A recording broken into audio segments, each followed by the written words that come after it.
Bon, aujourd'hui, un petit sujet qu'on aborde vraiment pas assez souvent, c'est de savoir si tous les ressorts ont la même dureté.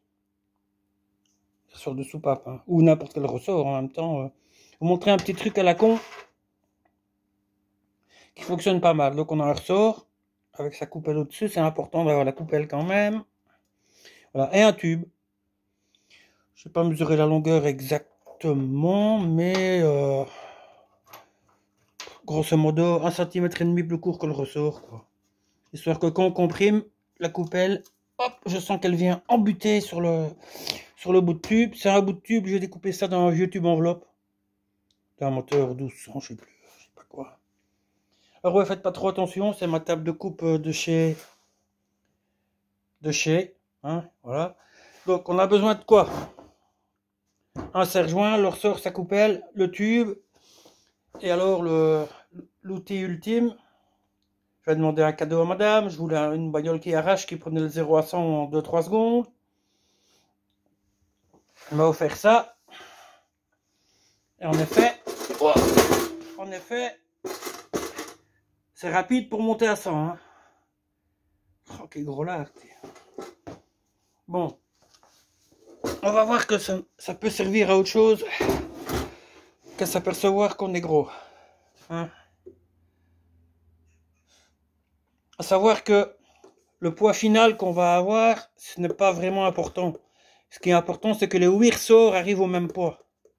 Si un ressort plus faible, qu'on a un moteur qui va chercher très haut dans les tours, on a un risque d'affolement des soupapes et ça c'est jamais très bon. Hein. Bon, je vais vous montrer comment je procède.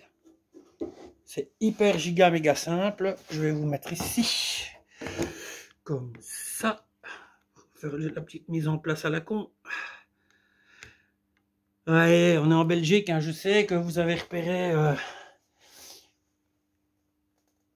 mes capsules sur le bord de l'établi, je sais bien. Faut pas me le dire, hein. Bon, on en est là. Le ressort, le tube, on met le ressort dedans. Bon, jusque là, rien de très compliqué. Hein. On voit que... Voilà, on le pose ici. Sur le bord. La coupelle.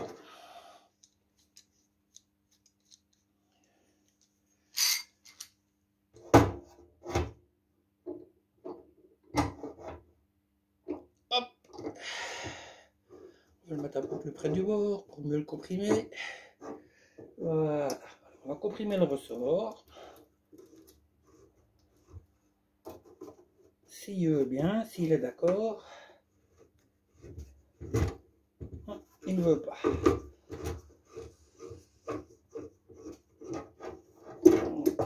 On va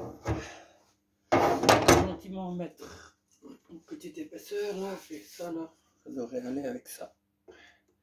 Pour que ça appuie bien à plat dessus. Voilà. Clac. Voilà, là ça va fonctionner.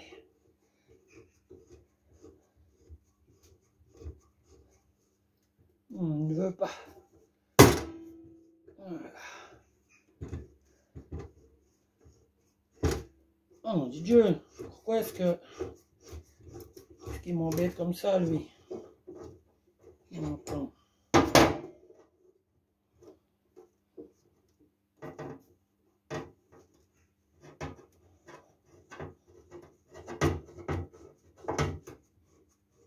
Ouais, c'est le serre-joint de Saint-Nicolas qui plie. Ah. Bon, je vais tenir le serre-joint, c'est pas grave, je sais quand même vous montrer. Voilà, ça c'est un vieux ressort d'origine. Il n'a plus grand chose. Voilà, je sens que je suis abuté contre le tube. 40 kg. C'est pas terrible. Hein. 40 kg, le ressort il est mort. Ça c'est un ressort d'origine, ben, il est comme moi, il est un peu fatigué aujourd'hui.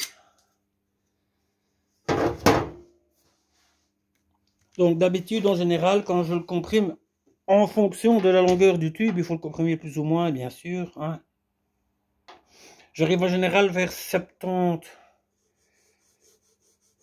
à peu près. Une fois qu'il est comprimé, donc là, à cette longueur-ci, hein. Maintenant, je suis quoi par rapport au ressort. Ouais, voilà quoi. Donc on le comprime quand même pas mal, hein, comme ça. Là, je sens que ma coupelle arrive à buter sur le tube. Et en faisant comme ça, ben, on séparait les 8 à la même longueur, on a le poids. S'il y en a un qui fait 10 kg de moins que les autres, on l'élimine.